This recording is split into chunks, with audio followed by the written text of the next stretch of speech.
পাহাড়ের মায়া বড় আসক্তি, এই আকাশ ছোঁয়ার নেশা, একবার পেয়ে বসলে বারবার মন টানে পাহাড়ে চড়তে।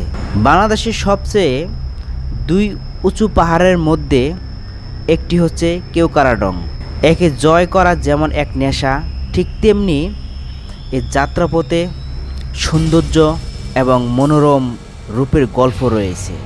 পাহাড়ে যাওয়ার যাত্রাপথে পাবেন বগালেক, স্থানীয়দের সাজানো গোছানো কিছু গ্রাম, ছোট বড় ঝর্ণা সহ আরও অনেক কিছু।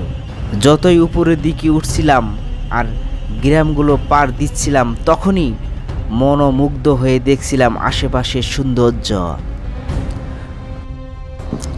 বর্তমানে আমরা পাহাড়ের মিডিল পয়েন্টে আছি, আর এখান থেকে আমরা চারিদিকে যে দৃশ্য সেগুলো দেখতেছি, বাতাসের সাথে কথা বলতেছি, মেঘের সাথে হাসতেছি। কিছুক্ষণ পর তাদের সাথে আলাপও পারবো।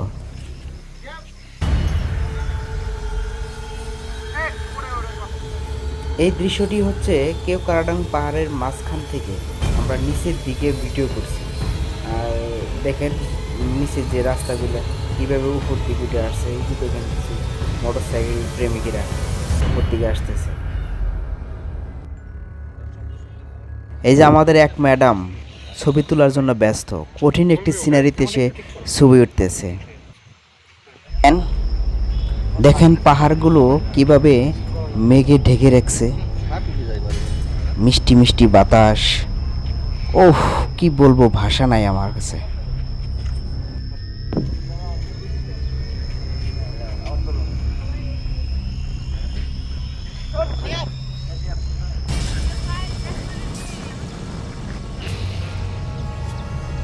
অনুভব করছি এটি মানুষের জগৎ নয়, এ যেন স্বর্গের এক টুকরো পৃথিবী।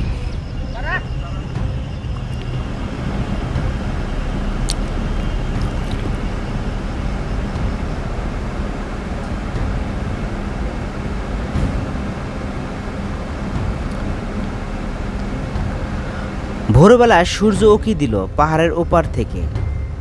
আমরা কটেজের বারান্দায় বসে মুগ্ধ হয়ে গেলাম আর গাইলাম, এ কি অপরূপ তোমার।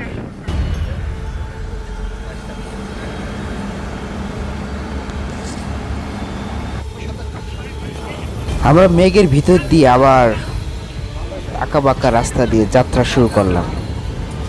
ভয় লাগে ভাই, চারিদিকে মেঘ, শিশির বাতাস, মনে হয় কে হাতছানি দিয়ে ডাকছে। দেখেন দৃশ্যগুলো কেমন।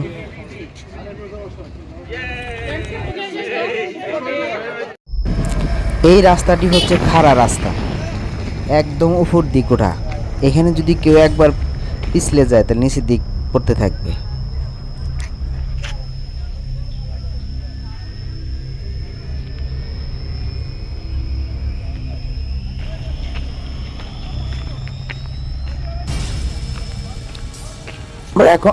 আমরা এখন পাহাড়ের সবচেয়ে উঁচু স্থানে উঠতেছি, অর্থাৎ 0 পয়েন্ট।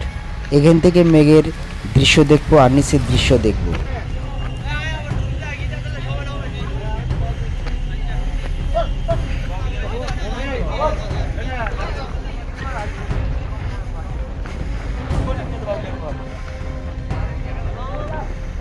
পাহাড়ের চূড়ায় 0 পয়েন্টে দাঁড়িয়ে চারিদিকে দিগন্ত বিস্তারিত পাহাড়ের সারি দেখলে মনে হয় যেন এক সবুজ সমুদ্রে মাঝে দাঁড়িয়ে আছি।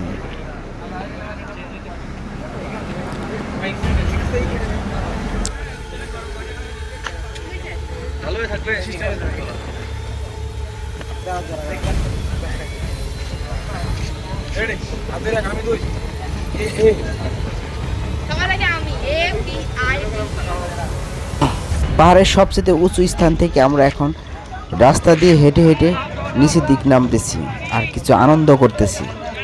আপনারা অনুভব করতে পারেন।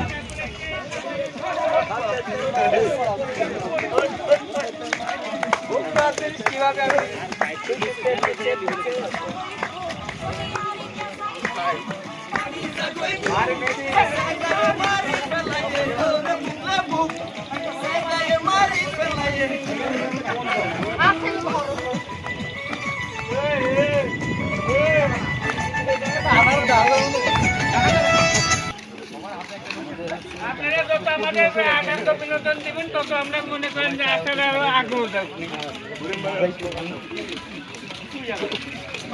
দর্শক, আজ আর নয়, ভালো থাকেন, সুস্থ থাকেন। আবার সুন্দর একটি ভিডিও নিয়ে হাজির হব আপনাদের মাঝে। আল্লাহ হাফেজ।